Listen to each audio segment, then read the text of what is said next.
Assalamualaikum warahmatullahi wabarakatuh. Salam sejahtera untuk kita semua bosku. Salam NKRI, salam merah putih.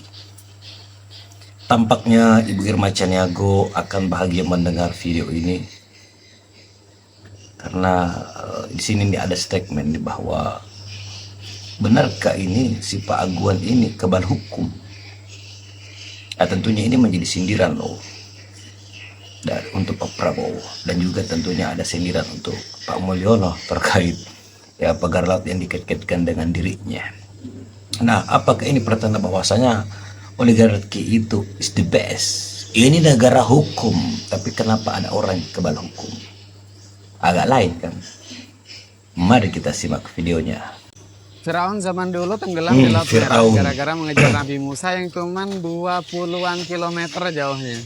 Tapi Firaun zaman sekarang di Indonesia malah sibuk magerin laut pakai bambu sepanjang 30-an kilometer. Kalau Firaun asli masih hidup, mungkin dia bakal nangis lihat kelakuan penerusnya. Apalagi lautnya sudah dikasih sertifikat dan mau dibangun kota di atasnya, alias dijual kepada kota SpongeBob. Kata gila, kita para kaum pembenci. Kenapa lagi? Mulai keras banget. Wah, otaknya nggak kagak ada memang. Kenapa? Lo kan tadi tahu, gue pendukung garis kerasnya Pak Jokowi. Iya. Masa mereka samain Pak Jokowi sama Firaun? Mereka bilang katanya, kalau dulu Firaun memang kalah lawan Nabi Musa. Waktu Nabi Musa dikejar sama pasukannya Firaun, Nabi Musa ngebelah lautan merah menjadi 12 bagian. Gila. Terus kalau sekarang ya Firaun yang menang katanya. Dia bilang katanya Firaun Indonesia bisa membelah lautan Jakarta menjadi 263 HGB dan 17 kacau otak. Masa disamain idola gue. Lo nggak bayar. Dulu kata mereka nih, ada lagi pasti mereka. Ibu Irma bahagia nih dulu Nabi Musa itu gunain tongkat ulernya untuk ngebelah lautan merah menjadi 12 bagian. Kalau sekarang katanya Firaun Indonesia yang menang bisa ngebelah lautan Jakarta ya menjadi 263 HGB dan 17 sertifikat hak milik cuman pakai bambu doang. Kacau. Dikit bener juga kali ya. Bener kagak? Bener. Ada yang salah kagak ya? Bener nih. Kagak pembenci memang kah? Udah. Akal sehat saya nggak bisa menerima sebenarnya. Berasa sama awal-awalnya saya coba mencermati, melihat keadaan. Tapi tambah ke sini, menurut saya ini nggak bisa ditolerir. Makanya kalau orang tanya kenapa saya tiba-tiba turun, karena saya terusik perasaan keadilan saya kan, bahwa melampaui batas kesabaran, melampaui batas rasa kemanusiaan. Apa yang nggak bisa ditolerir menurut abang? Gini. Ada seseorang yang menganggap dia hebat yang bernama Aguan dan menciptakan mitos bahwa orang ini nggak bisa disentuh oleh hukum. Katanya aparat penegak hukum semua di tangan, dan begitu faktanya bahwa dia nggak bisa tersentuh oleh hukum kan. Oleh karena itu dia bisa mengatur semua aparat hukum, aparat yang lain. Buktinya bisa terbit sertifikat dan lain sebagainya. Saya sebagai warga negara Indonesia tidak akan membiarkan orang yang seperti begini, seseorang bertindak secara individu mengatur negara ini. 100 hari pertama peringatan keras Presiden Prabowo kepada menteri siapa yang tidak patuh sudah beri akan tindak. Mudah-mudahan. Istilahnya peringatan berkali-kali. Sekarang siapa yang bandel? Siapa yang bandel? Wah, bahaya nih. Untuk siapa yang gablek? Siapa yang tidak mau ikut dengan aliran besar ini, dengan tuntutan rakyat, pemerintah yang bersih? Siapa yang tidak patuh? Saya akan tidak. Jadi bertahap ya peringatannya Pak Presiden kalau kita dengar ini. Dan saudara-saudara, jangan kira kami ini bodoh. Memang ada yang mengatakan saya ini tolol, ada. Sabar Pak, sabar. Nggak apa-apa. Ya, namanya juga presiden. Ada yang mengatakan saya bajingan yang tolol, ya kan? Tapi saya nggak sebut namanya, kalian sudah tahu loh. Gitu. Siapa kak? Rocky Gerung kah? Nggak apa-apa. Kayaknya bukan sih.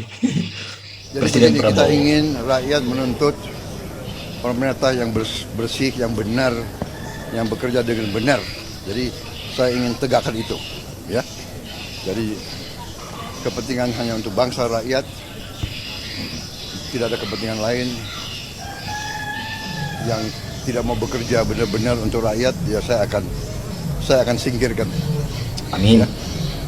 Mau lebih Itu jelas lagi? harapan kita. Ya. Oke, terima kasih. Semoga Ya, tersemoga. Selamat NU 102 tahun. Oh iya, ya. Selamat juga NU untuk NU. kekuatan besar bagi bangsa Indonesia. Terima kasih. Program banyak banget, semuanya untuk rakyat Indonesia. Duit serapan pajak nggak oke, ya udah deh kita investasi. Harusnya kan? Ya. Berharap dari investasi, kementeriannya gemuk. Sekarang kita jadi bingung. Gue tahu lu punya masalah, tapi kenapa keputusan lu kayak gitu sih? Kenapa sih? Makanya saya bilang, setiap kali orang bilang gue nggak tahu tentang Pak Prabowo. Kan atasannya. Satu itu, kedua Pak Prabowo justru lagi kelihatan. Ternyata orangnya gak galak loh. Digeser-geser di kita sama kepentingan orang yang bantuin dikasih. Kasih paham Pak Prabowo. Mas Saroni ngomong langsung. Dia dengar Pak Prabowo ngomong ke Surya Paloh, abang mau menteri berapapun saya kasih. Kok bisa? Kok bisa? Ditanya lagi, kok bisa bang? Iya, as a friend. Kok bisa? Teman. Karena pertemanan. Itulah yang membuat saya merasa, wah ternyata Pak Prabowo mah gampang. Nggak galak. Nggak segalak yang dibayangkan. Iya, bukan macan. Ternyata Bobby. Kucing maksudnya kucing. Kucing.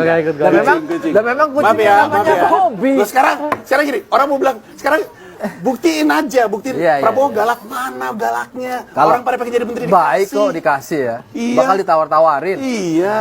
Tetapi saat ini justru kebalikannya. Justru menteri-menteri dari Pak Prabowo Subianto yang sering membuat bising, membuat kegaduhan. Seperti contoh pagar laut ketika Pak Prabowo menginstruksikan TNI AL untuk membongkar pagar laut tersebut. Tiba-tiba ada Menteri KKP yang setidaknya menolaklah pembongkaran. Tetapi setelah rapat terbatas dan sebagainya, akhirnya Menteri KKP setuju pagar laut dibongkar. Dan saat ini juga tiba-tiba ada kejutan dari Bahlil Lahadalia. Bahkan Bahlil Lahadalia membuat kejutan terkait regulasi gas LPG tidak boleh diecer dan akhirnya juga membuat gaduh saat ini. Memang PDIP adalah satu-satunya oposisi yang tidak bergabung ke dalam pemerintahan. Menurut saya sangat keren sekali. Tetapi sangat berbeda sekali loh PDIP yang dulu dengan saat ini. Kalau dulu PDIP itu sangat vokal sekali lah, dan bahkan juga membuat bising pemerintah ketika presidennya dijabat oleh Pak SBY. Tetapi saat ini justru kebalikannya. Justru menteri-menteri dari Pak Prabowo Subianto yang sering membuat bising, membuat kegaduhan. Seperti contoh pagar laut ketika Pak Prabowo menginstruksikan TNI AL untuk membongkar pagar laut tersebut. Tiba-tiba ada Menteri KKP yang setidaknya menolaklah pembongkaran. Tetapi setelah rapat terbatas dan sebagainya, akhirnya Menteri KKP setuju pagar laut dibongkar.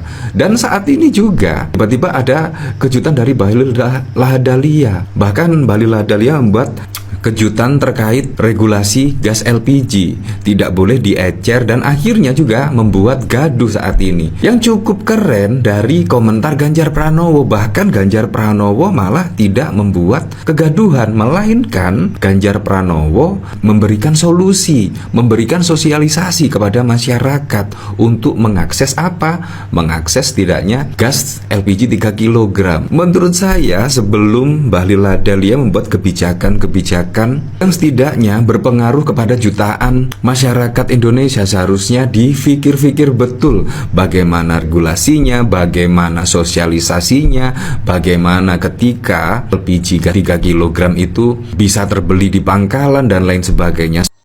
Oke, tentunya kita semua berharap agar Pak Prabowo, presiden kita saat ini, itu kemudian menegakkan hukum seadil-adilnya seperti menjadi pernyataannya. Jadi ketika ada lagi menteri-menterinya esok hari atau kapanpun itu melanggar atau tidak mengikuti instruksi presiden, ya copot aja Pak. Itu harapan kami. Oke, komentar kalian saya tunggu ya. Sampai jumpa di video selanjutnya. Assalamualaikum warahmatullahi wabarakatuh.